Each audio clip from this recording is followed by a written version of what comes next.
बिस्मिल्लाहिर्रहमानिर्रहीम। आज तक के मुअज़्ज़ज़ नाज़रीन अस्सलाम वालेकुम। अब किस नंबर 49 मुलाहिज़ा फरमाएं। अच्छा उस्ताद टैडी, अब तुमने हमें मुतमईन कर दिया है। मैंने कुछ देर बाद कहा, तुम्हें भी हम से कोई ख़तरा नहीं होना चाहिए। हम तुम्हारे खिलाफ कुछ करने का इरादा नहीं रखते। हमारा ख्याल है कि तुम हमारे काम आ सकते हो। आप लोगों ने अपने बारे में कुछ नहीं बताया है। वो मशकूक लहजे में बोला। इसके सिवा उसने राबिया की तरफ देखा था। हम अपने बारे में तफसील से तो फिर कभी बताएंगे। मैंने कहा, अभी सिर्फ ये समझ लो कि मेरा नाम सिकंदर बख्त है। ये मेरा दोस्त है, इसका नाम मोहसिन है, और ये राबिया कारी हैं, वकील हैं बहुत बड़ी, और ये इन्हीं का दफ्तर है। ये शैला जैदी की सहेली हैं। मैं इनके साथ वहाँ गया था और मैं भी यही समझा था कि तुम उन्हीं बदमाशों के साथी हो। इस गलतफहमी की वजह से तुम्हारे साथ थोड़ी सी ज्यादती होगी, मगर हम अभी इसकी तलाफी कर देते हैं। हम तुम्हें एक अच्छी खबर सुना सकते हैं, लेकिन शर्त यह है कि बात तुम्हारे सिवा किसी को मालूम नहीं होनी चाहिए। तुम्हारे दोस्त की बहन अगवा नहीं हुई है, हमने उसे छुपा रखा है। हमें बर वक्त मालूम हो गया था कि कुछ बदमाश उसके घर पर हमला करने वाले हैं। हम उसे और उसकी माँ को निकाल कर ले गए थे। कौन बदमाश है वो? कसम मौला की नाम बता दे मुझे। एक एक को ठिकाने ना लगा दिया तो नाम बदल दूंगा। वो काफी अकड़ कर बोला। दरहकीकत वो इतना बड़ा बदमाश नहीं था जितना खुद को जाहिर करता था, लेकिन हमारे लिए बेहतरीन मुखबर बन सकता था और हमारा एजेंट बन के दुश्मन की सफ़ों में शामिल हो सकता था। उसकी सारी बदमाशी तो मैंने एक वार में ख़त्म कर दी थी और ये भी देख लिया था कि खुद को निहत्ता पाके वो कितना डर गया था। पहले वो हमें पुलिस का आदमी समझकर खौफजदा हो गया था और अब कह रहा था कि पुलिस क्या चीज़ है। उसमें इतनी जुरात भी ना रही थी कि अपनी मर्जी से हाथ हिला के वो रुमाल ही निकाल लेता जो हमने उसके मुंह में ठोंस रखा था, और उसने धमकी से डर के फौरन वादा भी कर लिया था कि वो कोई गलत हरकत नहीं करेगा। मगर जब उसने महसूस किया कि खतरे की कोई बात नहीं है तो अब बढ़ चढ़ कर बोलने लगा था। ताम वो अपने दोस्त की मौत के मामले में सख्त जज्बाती हो रहा था। कातिल भी कोई छोटा मोटा बदमाश ही था कि रोपोश हो गया था। शायद उस्ताद टैडी उसको वाकई मार देता, लेकिन डिसिल्वा और चौधरी दिलावर जैसे लोगों से मुकाबला इसके बस की बात नहीं थी। इसने इतराफ़ ही कर लिया था कि पीडरू बहुत बड़ा बदमाश था। वो खुद अपने लंबे चौड़े जिस्म से तो वाकई बड़ा बदमाश नजर आता था, मगर मैंने उसकी असलियत जान ली थी। उसे बड़ मारने की ज़्यादा आदत थी। उनका नाम हमें भी मालूम नहीं है। मैंने काफ़ी देर खामोश रहने के बाद कहा, लेकिन हम मालूम करना चाहते हैं और तुम इस काम में यकीनन हमारी मदद कर सकते हो, ताकि तुम्हारे यार की बड़ी बहन और माँ की जान को ख़तरा लाहक ना रहे। और जब तक ये ख़तरा मौजूद है हम किसी को ये भी बता नहीं सकते कि वो कहाँ है, लेकिन हम तुम्हें ले चलेंगे। आपकी बड़ी मेहरबानी होगी, वो बोला। उस्ताद टैडी, मोहसिन ने कहा, क्या तुम अपने दोस्त के जनाजे में शरीक हुए थे? टैडी ने सर हिलाया। मैंने आपको वहाँ देखा था। मैं सोच रहा था कि आपकी सूरत जानी पहचानी लगती है। मैंने गौर नहीं किया था, मोहसिन बोला। वहाँ सब अजनबी लोग थे। मैं कोठी के अंदर नहीं गया था, वो बोला। बाहर इंतजार करता रहा जब मैयत गाड़ी रवाना होने लगी तो चुपके से पीछे बैठ गया था, लेकिन मैंने कब्रिस्तान में अपने यार की सूरत आखिरी बार देख ली थी। उसके बाद फिर गायब हो गया था। क्यों? किसका डर था तुम्हें? मोहसिन ने पूछा। डर तो किसी का नहीं था, मगर वहाँ पुलिस थी और मुझे ख्वाब मुख्वाब पकड़ लेते कि शकूक की हालत में वहाँ फिर रहा था, और उनका यही तरीका है, जो हाथ आ जाए उसे पकड़ कर ले जाओ। असल मुजरिम तो भाग गए। उन्होंने 10-20 छोटे मोटे जवारी पकड़ लिए होंगे और उनसे ज़बरदस्ती मालूम कर लेंगे कि कातिल कौन था। अब यहाँ तो कोई बता देगा, वरना वो 2 दिन उन्हें हवालात में रख के छोड़ देंगे, टैडी ने कहा। मालूम तो मुझे भी है, मगर ये कौन बता सकता है कि वो कहाँ छुपा हुआ है? तुम्हें मालूम है कि वो कोठी किसकी थी जहाँ से अदनान का जनाजा उठाया गया? मैंने पूछा। हाँ जी, उसके चचा का घर था, और उसने चौधरी दिलावर का नाम बड़ी इज्जत से लिया था, जिसका मतलब था कि ये अंडरग्राउंड वर्ल्ड में ये नाम बहुत बड़ा समझा जाता होगा। तुम उनको जानते थे? मेरा मतलब है पहले कभी नाम सुना था? उसने नफी में सारी लाया। सेठ दिलावर का नाम तो सुना था, चौधरी दिलावर हुसैन का नहीं। और उस सेठ दिलावर को तुमने कभी देखा नहीं था? मैंने कहा। उसे तो किसी ने भी नहीं देखा। सेठ दिलावर का नाम सिर्फ चलता है, वो बोला। मेरे शुबात की तस्दीक होती जा रही थी। चौधरी दिलावर जैसे लोगों की कभी एक शख्सियत नहीं होती। हर शख्सियत का चेहरा जुदा होता है। जहाँ वो रहता था वहाँ उसकी हैसियत एक शरीफ और मुअज़्ज़ज़ आदमी की थी, चौधरी दिलावर हुसैन। लेकिन यही शख्स दूसरे हल्के में सेठ दिलावर हो सकता था। हो सकता है किसी ज़माने में वो सिर्फ दिलावर हो, फिर उस्ताद दिलावर बन गया हो, और अब बरसों बाद वो सेठ दिलावर था। बाया तेरे 3 नाम। उसके सेठ बन जाने के असबाब भी मुझे मालूम थे। अब वो सामने नहीं आता था, मगर बाकोल उस्ताद टैडी उसके नाम का सिक्का चलता था। वैसे बहुत से सेठों को जानता था जिनके नाम रवायत बन गए थे, और पब्लिक के सामने वो इतने बड़े बदमाश थे कि उनका याराना आला पुलिस अफीसरों से और सरकारी हुकाम से था। उनको बदमाशी के मुल्क में बेताज बादशाह की हैसियत हासिल थी, मगर उनकी समाजी हैसियत इतनी बुलंद थी कि कोई उन पर उंगली नहीं उठा सकता था। मेरा ख्याल अब यहाँ ठहरने की ज़रूरत बाकी नहीं रही है, मैंने घड़ी देकर कहा। उस्ताद टैडी ने तो खुद ही सब कुछ बता दिया है और बहुत सी काम की बातें बता दी हैं जो हमारे लिए कारामद साबित हो सकती हैं। मोहसिन ने तायद में सारी लाया। उस्ताद, हमसे रब्ता कायम करने का एक पता तो यही है। राबिया ने हैंड बैग में से अपना कार्ड निकाला और आगे बढ़ा दिया। इस पर ऑफिस का फ़ोन नंबर भी है और घर का भी, मगर घर का फ़ोन कट गया है। या तुम शाम के वक्त मेरे नाम पैगाम दे सकती हो और इनके नाम भी। उसने हमारी तरफ इशारा किया। लेकिन तुमसे रब्ता कायम करना हो तो कैसे किया जाए, उसने सवाल किया। मेरा कोई ठिकाना नहीं चाहिए। वो कार्ड को जेब में रख के बोला, बस मैं खुद ही आ जाऊंगा। तुम देख सकते हो कि तुम्हारी सब चीज़ें जेब में मौजूद हैं, मैंने कहा, सिवाय एक चीज़ के। मैंने जेब में से कमानी वाला खंजर निकाला और उसकी तरफ बढ़ा दिया। अब तुम जाना चाहो तो जा सकते हो, यहाँ से अनारकली ज़्यादा दूर नहीं है। टैडी के चले जाने के बाद हम कुछ देर बैठे रहे और उन ख्यालात का इजहार करते रहे जो हमारे जहन में थे, मगर टैडी के सामने ये बातें करना मुनासिब न था। हम सब इस मसले पर एक ही नुक्ता नज़र रखते थे। टैडी से सब के सामने मिलना हमें कोई फ़ायदा नहीं पहुंचा सकता था। सबसे बेहतर सूरत यही थी कि वो हमारा जासूस बन के काम करे और जो मालूमात हम खुद हासिल ना कर सकें वो टैडी के ज़रिए हासिल कर सके। मुमकिन हो तो इसको डिसिल्वा चौधरी दिलावर के साथ काम करने पर आमादा करें, मगर यह काम ख़तरनाक था। अगर उन दोनों को शक भी हो जाता कि टैडी हमसे भी मिलता है तो टैडी जान से जाता। अब इस मोरे को इतना आगे बढ़ाना अक्लमंदी ना होती। रात के 10 बजने वाले थे। हमने नीचे उतर के किसी माकूल रेस्टोरेंट में रात का खाना खाने का फैसला किया। मैंने लाइट्स ऑफ की और मोहसिन ने दरवाजे ला किए। हम एक साथ जीने की तरफ बढ़े। उसी वक्त नीचे से चौकीदार की आवाज़ आई। वो किसी को रोक रहा था। जवाब में किसी ने उसे गाली थी। चौकीदार फिर चिल्लाया, लेकिन इस मरतबा ये चीख बिल्कुल मुख्तलिफ थी। यह किसी मजरूह आदमी की चीख थी जिसमें दर्दो करब और फरियाद थी। उसके बाद जो आवाज़ सुनाई दी उसने हम सबको चौंका दिया। ये साइलेंसर लगे हुए रिवॉल्वर के फायर की आवाज़ थी। राबिया, इस इमारत से निकलने का कोई दूसरा रास्ता भी है? मैंने राबिया को रोक लिया। राबिया ने इकरार में सर हिलाया। इमारत के दूसरे किनारे पर भी एक सीना है, पिछली तरफ। तो मोहसिन के साथ जाओ, जल्दी करो, मैंने कहा। कुछ लोग जीने पर भारी कदम रखते ऊपर आ रहे हैं। और तुम क्या करोगे? राबिया ने परेशान होकर कहा। जाओ। मैंने उसे धकेल दिया और मोहसिन उसे घसीट लिया। नीचे से आने वाले अब बहुत करीब पहुंच चुके थे। मालूम नहीं ये कौन लोग हैं, मैंने सोचा, और क्या चाहते हैं, लेकिन ये भी शिकारी हैं तो दावा बोलने से पहले इन्होंने फरार के सब रास्ते बंद कर दिए होंगे। और मेरा ख्याल गलत नहीं था। मोहसिन और राबिया बरामदे के आखिरी हिस्से तक भी नहीं पहुंचे थे कि वो दोनों तरफ से नमूदार हुए, यानी उस जीने की जानिब से जो हमने आते वक्त इस्तेमाल किया था और दूसरे अकबी जीने की तरफ से भी जिधर से राबिया और मोहसिन निकल जाना चाहते थे।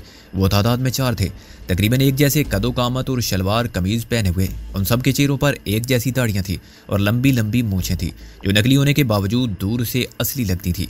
उन सब ने अपने चेहरों को गैर नुमाया और नाकाबिले शनाख्त बनाने के लिए बड़ी बड़ी गोल टोपियां सर पर रख ली थी जिनसे पेशानी का आधा हिस्सा छुप गया था। यह उनका बहुत कामयाब हरबा था कि वो एक जैसे उलिये बनाकर आते थे और ये कन्फ्यूजन छोड़ जाते थे कि उनकी तादाद क्या थी। इस वक्त भी दोनों दरवाज़ों के चौकीदारों ने 2 अफराद को ऊपर जाते देखा होगा और बशर्ते ज़िंदगी वो बाद में कोई बयान दे सके तो 2 का जिक्र करेंगे। ऊपर किसी ने देख लिया तो उसे 4 आदमी नजर आएंगे, मगर हुलिया बयान किया जाए तो मालूम होगा कि एक ही आदमी था।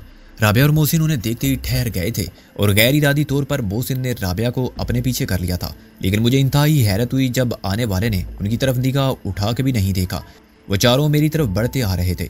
ऊपर पहुंचने तक वो खाली हाथ थे, लेकिन जब मेरे और उनके दरमियान चंद कदम का फासला रह गया तो बारी बारी उन सब ने कमीज के अंदर हाथ डाला और अपने अपने रिवॉल्वर निकाल लिए। मैं मुकाबले के लिए पूरी तरह तैयार हो चुका था।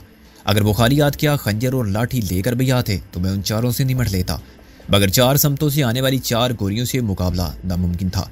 मोहसिन और राबिया रास्ता साफ देकर गायब हो चुके थे। शायद इस ख्याल से कि खामोश तमाशाई बनकर खड़े रहने से वो मेरी कोई मदद नहीं कर सकते, लेकिन इस इमारत से बाहर जाके वो यकीनन कुछ कर सकते थे। मैं दीवार से लगकर खड़ा हो गया और उनके करीब आने का इंतजार करता रहा। क्या चाहते हो? मैंने उन सबको बराह रास्त मुखातिब किया। सिकंदर बाबू, उनमें से एक ने चंद कदम के फासले पर रुककर कहा, हम तुम्हें अपने साथ ले जाएंगे, जिंदा या मुर्दा। बाईं तरफ इतने ही फासले पर रुक जाने वाले दूसरे शख्स ने कहा, लेकिन हम कुछ तो खून नहीं चाहते। तीसरे ने दाईं तरफ से कहा, क्योंकि हुक्म भी यही है कि तुमको जिंदा लाने की हर मुमकिन कोशिश की जाए। चौथे ने फिर बाईं तरफ से बात की। ऐसा लगता था कि वो स्टेज के अदाकार हैं और हर शख्स को मालूम है कि उसे किस वक्त क्या डायलॉग बोलना है। गुड। मैंने इत्मीनान से दोनों हाथ बांध कर सीने पर रखे और मुस्कुरा के कहा, मैंने तुम सबकी सुन ली। अब मुझे सिर्फ 2 सवालों का जवाब चाहिए। एक ये कि हुक्म देने वाला कौन है, और दूसरा ये कि तुम मुझे कहाँ ले जाना चाहते हो। हम किसी सवाल का जवाब नहीं दे सकते, पहले ने कहा, इसलिए कि जवाब खुद हमें मालूम नहीं। दूसरे ने कहा, तुम्हारे हक में यही बेहतर है कि फजूल बातों में वक्त ज़ाया किए बगैर चल पड़ो।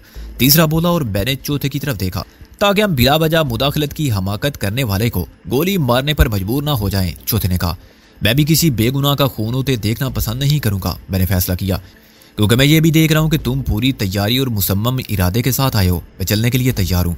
वो मुझसे तकरीबन 6 फुट दूर एक नीम दायरे की शक्ल में हिसार कायम किए खड़े थे।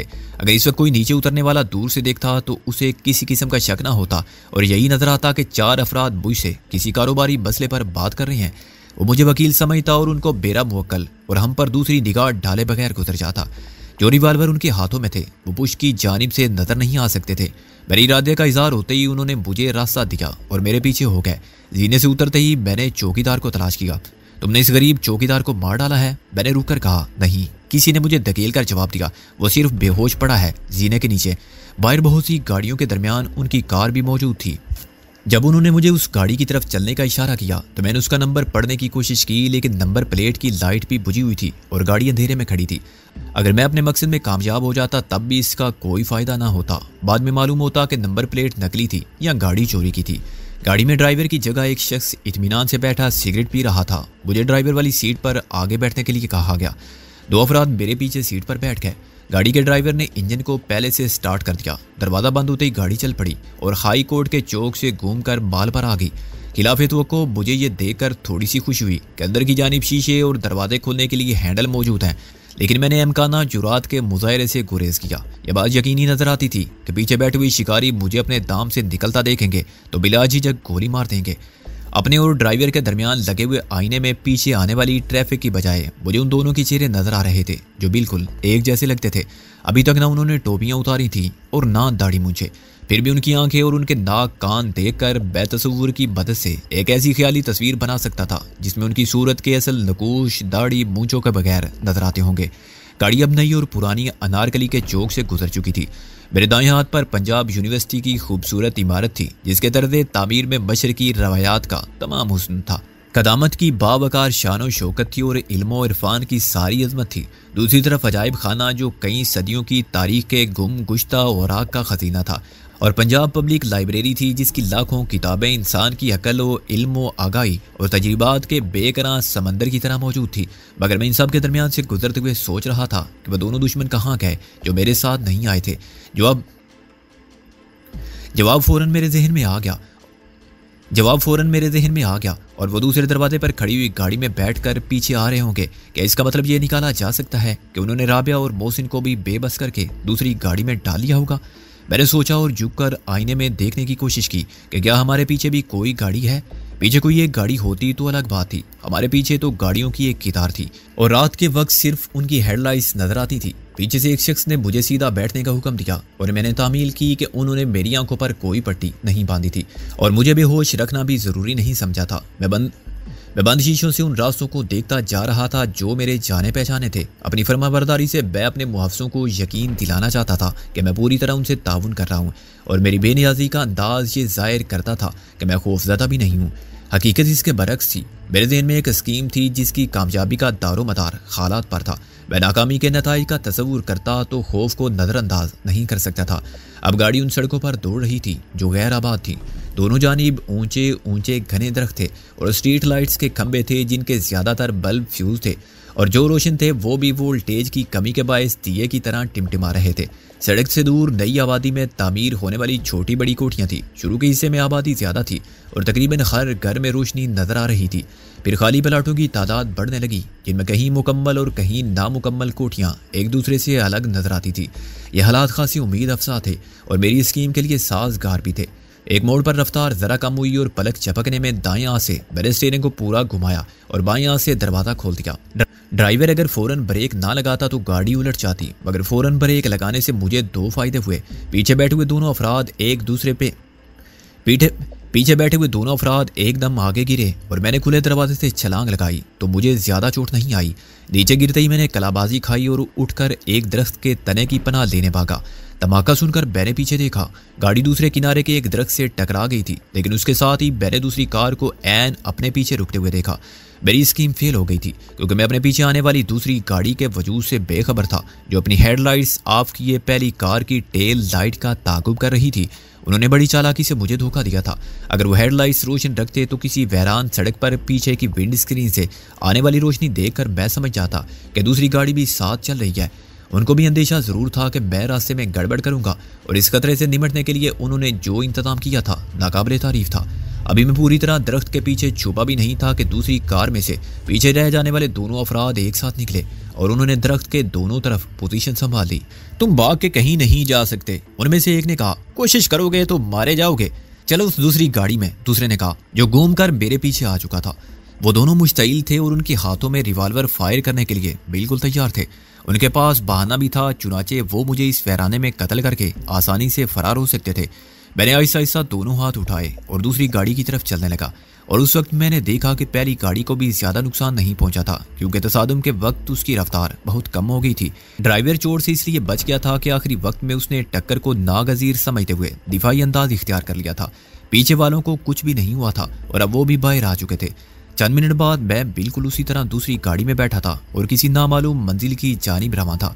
मैंने ये भी देख लिया था कि पहली कार स्टार्ट हो गई है लेकिन पीछे आने की बजाय वापस शहर की तरफ जा रही है। मेरे मुहाफिज बदल गए थे और अब मैं कुछ और सोच रहा था। जब वो चारों राबिया के दफ्तर की इबारत के बाहर मुझसे बात कर रहे थे तो हिदायत के मुताबिक सबने अपनी आवाज़ भी बदली हुई थी। अब एक हंगामी सूरत पैदा हुई तो उनको ये बात याद ना रही।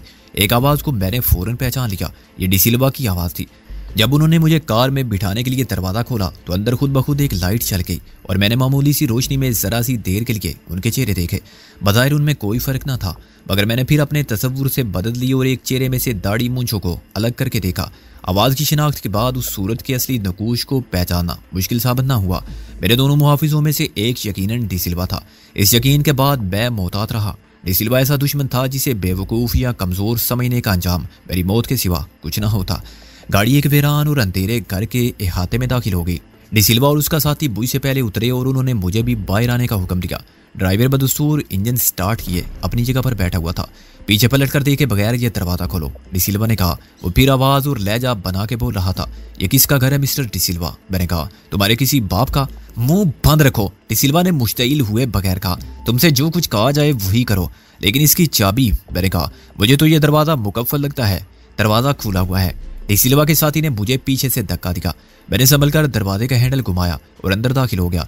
मेरे पीछे से दरवाज़ा दर से बंद हुआ और मुझे बाहर से डोर लॉक में चाबी घुमाने की आवाज़ सुनाई दी। कमरे में 3 दरवाजे और भी थे लेकिन मैं कोशिश किए बगैर अंदाज़ा कर सकता था कि वो पहले ही मुकफ्फल होंगे या बाहर से बंद हो गए। मेरे कानों में गाड़ी के दरवाजे बंद होने की और फिर रवाना होने की आवाज़ आई। कुछ देर बाद ये आवाज़ भी ना रही और मेरे इर्द गिर्द ऐसी खामोशी का एहसास रह गया जिसमें अंग्रेजी मुहावरे के मुताबिक पिन के गिरने की आवाज़ भी सुनी जा सकती थी। दुश्मन मुझे एक कमरे में कैद करके जा चुके थे।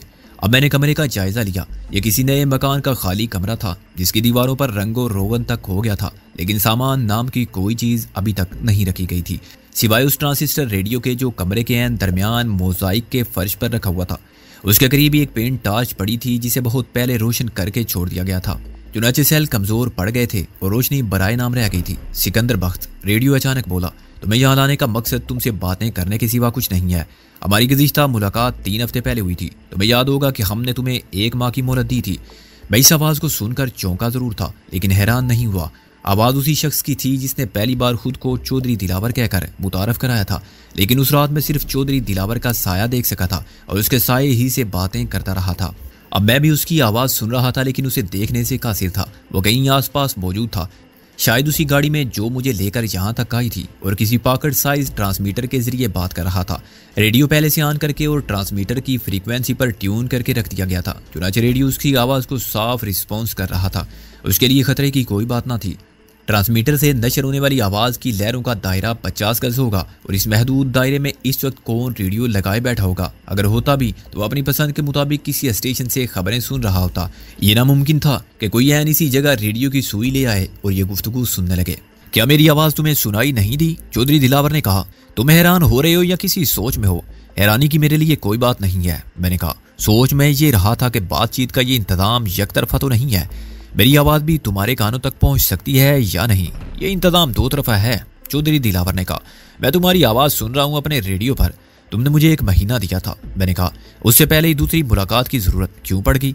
इस अरसे में बहुत सी बातें ऐसी हुई हैं जिनसे मुझे तुम्हारे अज़ाइम का अंदाज़ा होता जा रहा है, चौधरी दिलावर बोला। और मेरा ख्याल है कि तुमने इस 1 माह की मोहलत को सोच विचार में सर्फ नहीं किया।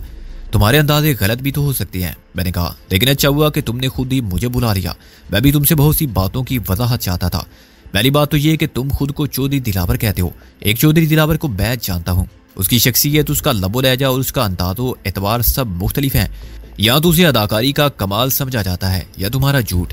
क्यों, क्या दुनिया में एक नाम के दो फर्द नहीं हो सकते? वो बोला। और ये सवाल कतई गैर अहम है। असल बात यह है कि आइंदा एक हफ्ते में तुम्हें एक फैसला करना है। या तो तुम हक के विरासत का केस वापस लेकर कानूनी तौर पर अपने वालिद की जायदाद पर मलकियत के दावे से दस्तबरदार हो जाओ और उसके बदले हमारा पेश करदा मुआवजा लेकर वापस लंदन चले जाओ। अगर राबिया तुम्हारे साथ जाना चाहे तो जा सकती है और तुम भी एक नई जिंदगी का आगाज करोगे जिसका तुम्हारे माजी से कोई ताल्लुक नहीं होगा। हमारा तुमसे बाद में किसी किस्म का कोई ताल्लुक नहीं रहेगा और तुम भी एक नई जिंदगी का आगाज करोगे जिसका तुम्हारे माजी से कोई ताल्लुक नहीं रहेगा।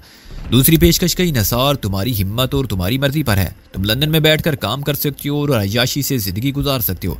इसके अलावा कोई तीसरी सूरत नहीं है। क्या मैं पूछ सकता हूँ कि मेरे मामलात की सजा दूसरे लोगों को क्यों दी जा रही है? मैंने कहा, जो कुछ कर रहे हो तुम खुद कर रहे हो। वो बोला, हमने तुम्हें हमेशा पहले खबरदार किया और फैसला करने की मोहलत दी। गलत फैसला करने वाले तुम खुद हो। अगर तुम हमारे आदमी को छोड़ देते तो राबिया का घर यूं तबाह ना होता। ये भी तुम्हारी खमाकत थी कि तुमने उस आदमी को राबिया के घर में रखा और फिर हमें धोखा देने की कोशिश की। नुकसान किसका हुआ, हमारा या तुम्हारा? ये तो वक्त बताएगा कि नुकसान में कौन रहा। मैंने कहा, वक्त तो सब कुछ बता चुका है। वो हंसा। क्या तुम ये साबित कर सकते हो कि तुम्हारे वालिद को कत्ल किया गया था? या तुम्हें मालूम है कि अब उनकी हड्डियां कहाँ दफन है? क्या तुम्हारी मदद करके गुलाम अली को कोई फायदा हुआ? एक औरत बेवा हो गई और उसके बच्चे यतीम हो गए।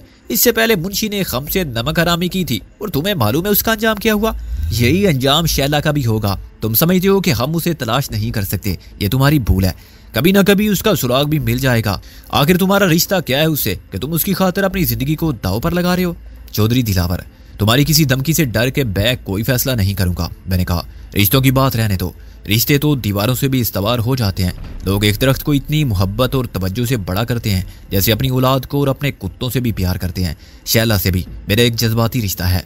पहले फौजिया से, फिर राबिया से और अब शैला से। तुम किस किस के जज्बाती रिश्तों की हिफाजत करोगे? वो तन से बोला।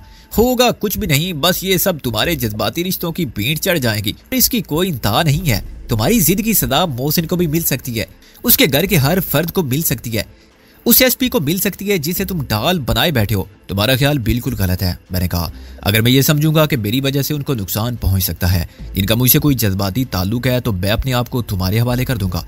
अगर मैंने तुम्हारी दोनों शर्तों को कबूल ना किया तो मैं इसकी इतला देने के लिए डिसिल्वा के पास पहुंच जाऊंगा। यह अलग बात है कि खुद तख्त-ए-दार तक पहुंचने से पहले मैं उन सबको चुन चुन कर कत्ल कर दूं जिनको मैं अपनी तमाम मुश्किलात और मसाइब का जिम्मेदार समझता हूँ। इल्जाम एक मीर शराफत अली के कत्ल का हो या तुम जैसे 10 बदमाशों के कत्ल का, कोई मुझे 10 बार फांसी नहीं दे सकता। तुमने मुझे बहुत कुछ समझाने की कोशिश की है। मेरी ये बात भी समझ लो कि मैंने मरने का फैसला कर लिया तो जिंदा रह के तुम भी पछताओगे। एक एक के घर को, कारोबार को इसी तरह राख का ढेर बना सकता हूँ जैसे तुमने राबिया के घर को बनाया था। मेरे हक के विरासत को तुम मुझे मार कर भी नहीं छीन सकते। मैंने अपनी दरख्वास्त में यह भी लिखा है कि अदालती फैसले से कबल ही खुदा न खासा मुझे कुछ हो जाए तो राबिया को मेरा वारिस तसव्वुर किया जाए। राबिया ने एक वसीयत नामा की रोज से किसी और को वारिस बना दिया है। यह बड़ा लंबा सिलसिला है। तुम एक के बाद एक को मारते जाओगे। कोई ना कोई वसीयत नामा लेकर विरासत का हक हासिल करने के लिए मौजूद रहेगा। उसकी खामोशी से अंदाजा होता था कि मेरी धमकी रायगा नहीं गई। अभी 1 हफ्ता बाकी है, उसने कुछ देर बाद कहा तो उसका लहजा बदला हुआ था। अकल से काम लो सिकंदर बख्त और सबका फायदा देखो।